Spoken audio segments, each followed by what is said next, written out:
ఉన్నట్టున్నారు ఒకసారి అజిత్ గారు. వంశీ గారు గుడ్ ఈవినింగ్. గుడ్ ఈవినింగ్ అండి. ఏమంటారు అజిత్ గారు? వంశీ గారు అంటే ఒకటి రెండు పార్టీల్లో కూడా ఒక సామీప్యత ఉంది వంశీ గారు.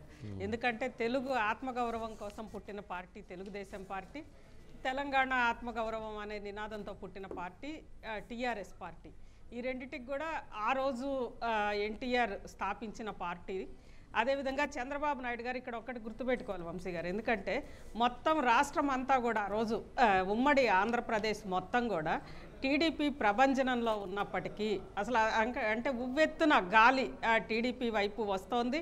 అందరూ ప్రతి ఇంటి మీద కూడా ఆ రోజు టీడీపీ జెండా పట్టుకున్నారు వంశీ గారు. అంటే పార్టీ పెట్టిన 5-6 నెలల్లోనే అధికారంలోకి వచ్చింది. 6 నెలల్లోనే ప్రతి ఇల్లు చిన్న పిల్లవాడి దగ్గర నుంచి పండు ముసలి వరకు కూడా టీడీపీ జెండా పట్టుకున్నప్పటికీ తన సొంత మామగారు పెట్టిన పార్టీ అయినా చంద్రబాబు నాయుడు గారు అప్పుడు కాంగ్రెస్ బాగలేదు, ఆంధ్రప్రదేశ్లో కాంగ్రెస్ పరిస్థితి బాగలేదు.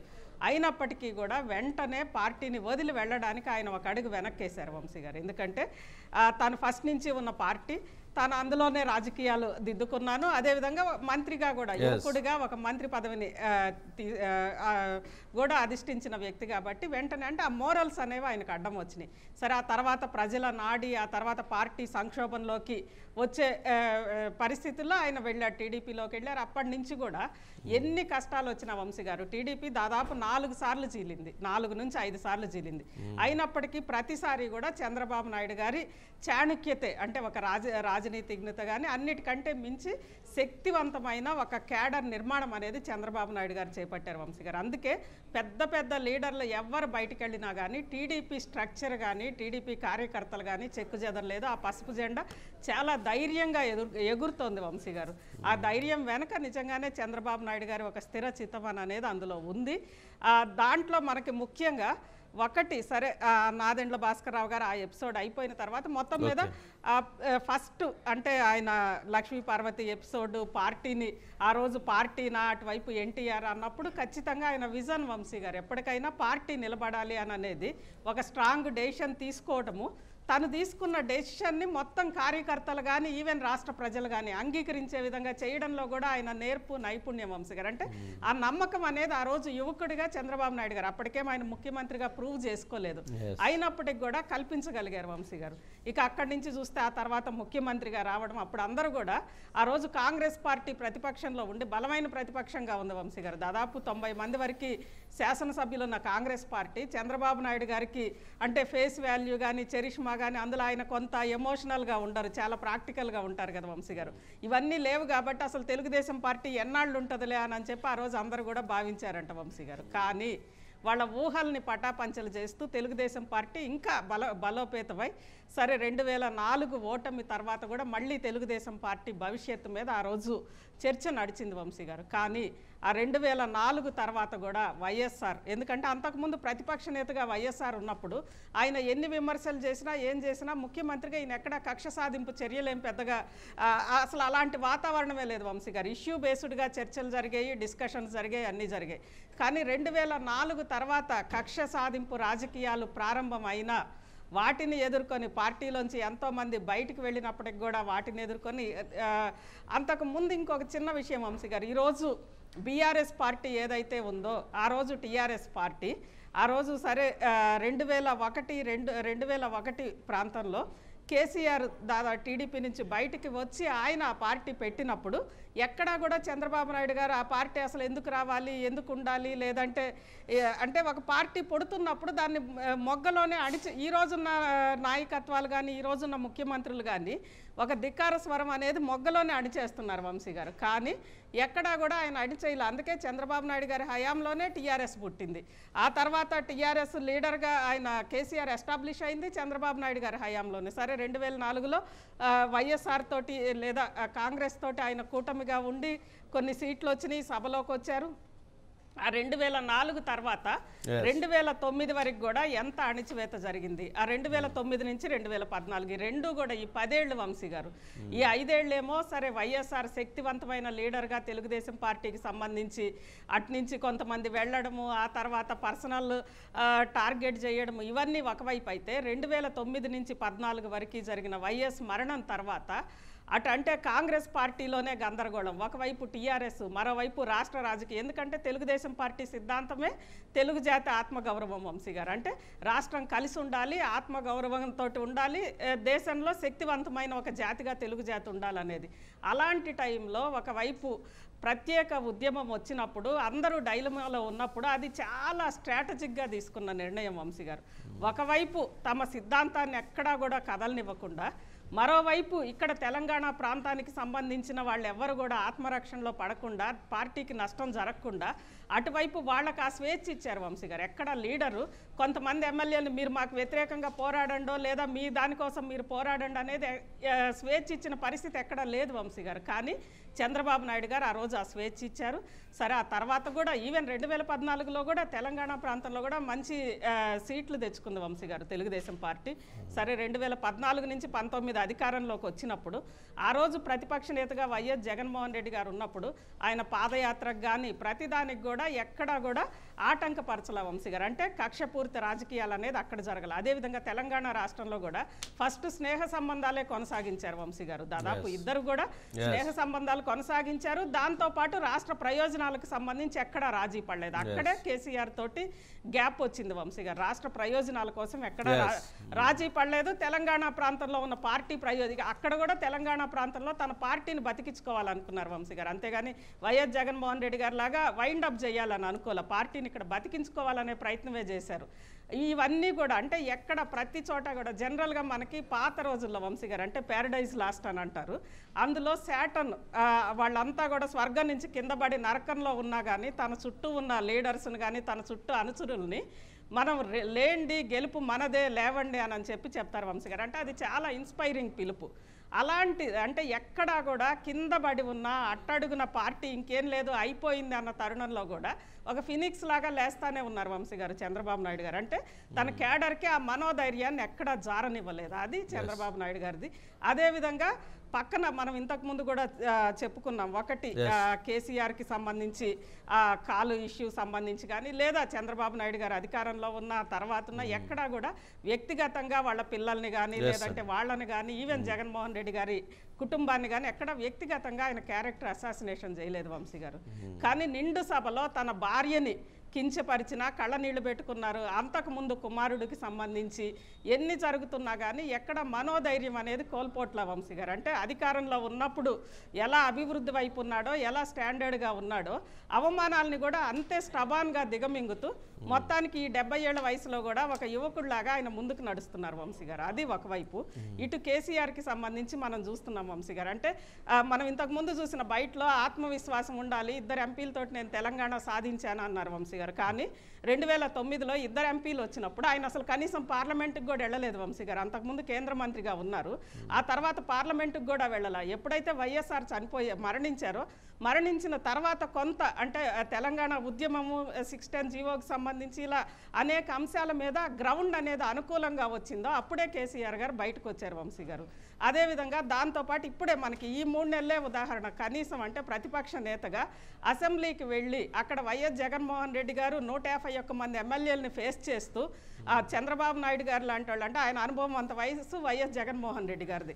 ఆయన వెళ్ళి తన 23 మంది ఎమ్మెల్యేలు జారిపోతున్నా కానీ అటు నుంచి అవమానిస్తున్నా ఎగతాళి చేస్తున్నా, ఎందుకంటే ఇక్కడ అంత ఘోరంగా లేవు పాలిటిక్స్, ఎంత ఘోరంగా ఇది చేస్తున్నా కానీ సభలో ఫేస్ చేశారు వంశీ గారు. కానీ ఇప్పటి వరకు రేవంత్ రెడ్డిని కనీసం ఫేస్ చేయడానికి కేసీఆర్ వెళ్ళడం లేదు. అందులో ఆయనకి ఇటు అటు పెద్ద అంటే ఒక కవచంలాగా అటు హరీష్ రావు గారు కానీ కేటీఆర్ గారు కానీ పల్లా రాజేష్ ఇలా చాలా మంచి శక్తివంతమైన లీడర్స్ ఉన్నప్పటికి కూడా కనీసం ఫేస్ చేయడానికి ఇష్టపడట్లేదు. అంటే అది రాజకీయ నాయకుడి లక్షణమా?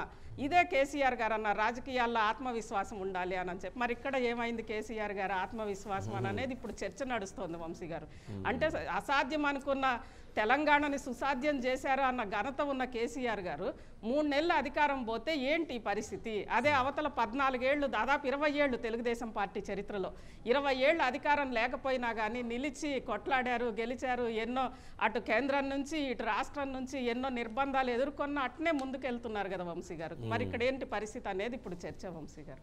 ఎస్, అంటే రేవంత్ రెడ్డి గారు పేరు ఎత్తారు కాబట్టి రేవంత్ రెడ్డి గారు ఆ రోజు తెలుగుదేశం పార్టీలో ఉండి ఆయన మీద కేసు పెట్టి ఆయన్ని జైల్లో పెట్టి కనీసం కుమార్తె వివాహానికి కూడా ఆయనకి వెళ్ళేటువంటి అవకాశం లేకుండా చేసినటువంటి కేసీఆర్ గారు ఈరోజు మరి రేవంత్ రెడ్డి గారు అదే సవాల్ చేసి ముఖ్యమంత్రి అయ్యారు. కానీ ఈ 100 డేస్లో ఎక్కడా రాజకీయపరమైనటువంటి విమర్శలు కొనసాగిస్తున్నారు తప్ప తనకి జరిగినటువంటి ఎవరైనా కుమార్తె పెళ్ళికి ఉండలేనటువంటి పరిస్థితి ఏ రాజకీయ నాయకుడికి ఉండదు. కానీ అలాంటిది కుమార్తెకి పెళ్ళికి లేనటువంటి పరిస్థితి. కోర్టు 10 గంటల సమయం ఇస్తే ఆ 10 గంటల సమయం వచ్చి పెళ్లి చూసుకొని మళ్ళీ వెళ్ళిపోయారు జైలుకి. మరి అట్లాంటి పరిస్థితులు చాలా ఉన్నాయి. అంటే కక్ష సాధింపు రాజకీయాలకు కూడా ఒకటి ఉండాలి, ఒక బ్రేక్ ఉండాలి. కానీ అలాంటి రేపు అందరూ రాజకీయ నాయకులు అందరూ ముఖముఖాలు చూసుకోవాల్సినటువంటి వాళ్ళే కదా. ఇప్పుడు అవన్నీ తగులుతున్నాయి. ఏదైతే ఆ రోజు మనం చేసినటువంటి తప్పిదాలు ఏదైతే ఉన్నాయో, మనం చేసినటువంటి గాయపరిచేటువంటి వ్యాఖ్యలు కానీ, గాయపరిచేటువంటి చర్యలు కానీ, మనసును నొప్పించేటువంటి అంశాలు కానీ అవన్నీ ఇప్పుడు మరలా అన్నీ కేసీఆర్ గారికి రివర్స్లో తగులుతూ ఉన్నాయి. సరే చూడాలి. అంటే ఆయనేమి రాజకీయాల్లో ఆయన చాణక్యం ఆయనకు ఉంది. అందుకని ఆయన కూడా దాన్ని ఎలా టర్న్ చేసుకోవాలి, ఎలా తిప్పుకోవాలి అనేటువంటిది ఆయనకు ఒక బలమైనటువంటి శక్తివంతమైనటువంటి ఫ్యామిలీ. అందరూ మంచి స్పీకర్సు, మంచిగా మాట్లాడగలుగుతారు, చాలా బలంగా వాయిస్ని వినిపించగలిగేటువంటి పరిస్థితి ఉంది. వాళ్ళు నిలబెట్టాల్సిందే పార్టీని. కేసీఆర్ గారు ఇంకిప్పుడు ఆయన పరిస్థితి తగ్గింది. వాళ్ళు నిలబెట్టి ఆయన్ని నిలబెట్టాల్సిన పరిస్థితే కనపడుతూ ఉంది. సరే చూద్దాం. అనిల్ ఉన్నారు సార్. అనిల్ సార్, ఏంటి నీ అభిప్రాయం ఉంటావు? అంటే చంద్రబాబు గారు ఎప్పుడు ఒక మాట అంటూ ఉంటారు సార్, అది సంక్షోభంలో అవకాశాలు వెతుక్కోవాలని. అంటే ఎంత పెద్ద సంక్షోభంలో అవకాశాలు వెతుక్కోవటం ఒకటి, ఎక్కడ నెగ్గాలో కాదు ఎక్కడ తగ్గాలో తెలిసినటువంటి రాజకీయ నాయకుడు అనుకోవాలా?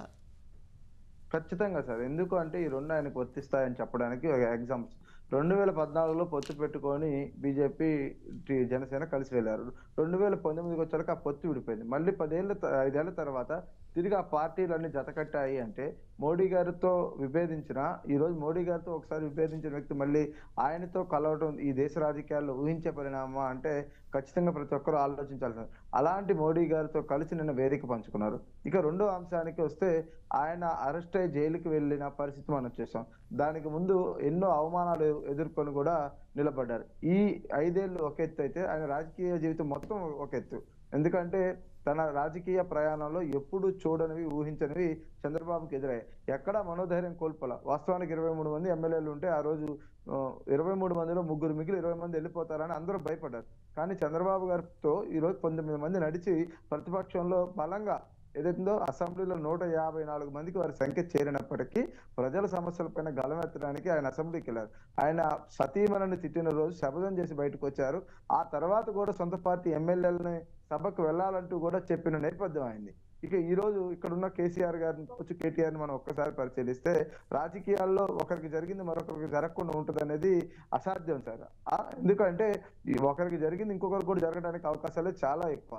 నిన్న చంద్రబాబు గారి అరెస్టు సక్రమమే అయితే, ఆయన అవినీతికి పాల్పడే జైలుకి వెళ్ళినట్లయితే, ఈ రోజు కవిత గారి విషయంలో కూడా కేటీఆర్ గారు ఖచ్చితంగా అదే రకమైన వ్యాఖ్యలని చేయాల్సిన పరిస్థితి ఉంటుంది, ఒప్పుకోవాల్సి ఉంటుంది. అంటే తన సోదరి కూడా ఆ అవినీతి అక్రమాలకు పాల్పడే ఈ రోజు ఈడీ కేసులో ఇరుక్కొని జైలుకి వెళ్ళిన పరిస్థితి అనేది ఆయన కూడా అంగీకరించాల్సింది. ఈ పోరాటాలు, లేకపోతే కోర్టులకు వెళ్ళటాలో, లేకపోతే ధర్నాలు, రాస్తారోకోలు చేయటాలో ఇవన్నీ ఆపివేయాలి. కాకపోతే రాజకీయాల్లో ఈ రోజు చెప్పిన మాట రేపు ఉండదు, రేపు చెప్పే మాట ఎల్లుండికి ఉండదు అనేది సర్వసాధారణం. కాబట్టి వారికి దాకా ఏదైతే ఉందో ఆ పెయిన్ తెలిసినప్పుడు ఈ రోజు మాటలు మరోలా కనిపిస్తా ఉన్నాయి. కేంద్రంలో ఉన్న బీజేపీనో లేకపోతే ఈడీనో, రాష్ట్రంలో ఉన్న కాంగ్రెస్ ను ఆయన తిట్టిపోస్తున్న పరిస్థితి కనిపిస్తుంది. ఏది ఏమైనప్పటికీ విలువలు, విశ్వసనీయత అనేది చాలా అవసరం. కొంత సమన్వయం కూడా అవసరం. ఎందుకంటే ఒక వ్యక్తి కష్టం రాగానే మనం సంబరపడ్డామంటే రేపు అదే కష్టం మనకు వస్తే ఆ వ్యక్తి వ్యవహరించే విధానం. అయితే ఇక్కడ తెలుగుదేశం తన హుందాతనాన్ని, చంద్రబాబు తన హోదాని, తన గుర్తింపుని, ఖ్యాతిని కాపాడుకున్నారని చెప్పాలి. ఇంకొక పార్టీ అయితే, ఇంకొక నేత అయితే ఖచ్చితంగా ఈ రోజు కేసీఆర్ కుటుంబం పైన, కవిత పైన ఖచ్చితమైన విమర్శలు చేసేవాళ్ళు. కానీ ఎక్కడ ఒక మాట కూడా అనలేదు. అంటే దానికి కారణమే సంస్కారం. రాజకీయాల్లో ఎన్నాళ్ళు ఉన్నాం అనేది కాదు, ఏది సాధించాం, ఎంతవరకు నిలబడ్డాం అనేది చాలా ముఖ్యం. ఈ విషయాల్లో గత పాలకులు, గతంలో ఉన్న రాజకీయ నాయకులు కొంత ఉంటుంది. ఇప్పుడు ఈనాటి తరం రాజకీయ నాయకులు ఇవన్నీ లేవు. ఎందుకంటే 100 కోట్లు పెట్టాలంటే రియల్ ఎస్టేట్ వ్యాపారమో లేకపోతే ఇతర దందాలు చేసి సంపాదించుకొచ్చి ఆ డబ్బులు పెట్టాలి, లేదంటే ఇక మనం మాట్లాడుకోలేని మాటలు ఏవైతే ఉంటాయో అవి చేస్తే అవే ప్రామాణికంగా ఇవాళ పదవులు ఇస్తున్నారు కాబట్టి ఇలాంటి అంశాలలో అలాంటి ఉందాతనాన్ని మనం ఊహించలేం. ఏది ఏమైనా ఖచ్చితంగా చంద్రబాబుకి జరిగిందే ఈ రోజు కేటీఆర్ కి కేసీఆర్ కుటుంబానికి జరిగింది. ఖచ్చితంగా ఆ రోజు వారు అన్న మాటలు ఒక్కసారి పరిశీలన చేసుకుంటే ఎన్నో రోజులు పట్టలేదు సరే. గతంలో ఒక చిన్న సామెత ఉండేది, ఈ రోజు మనం చేసే తప్పులు తర్వాత ఎవరికో జరుగుతాయని. కానీ దేవుడు అంత టైం ఇస్తున్నట్లేదు.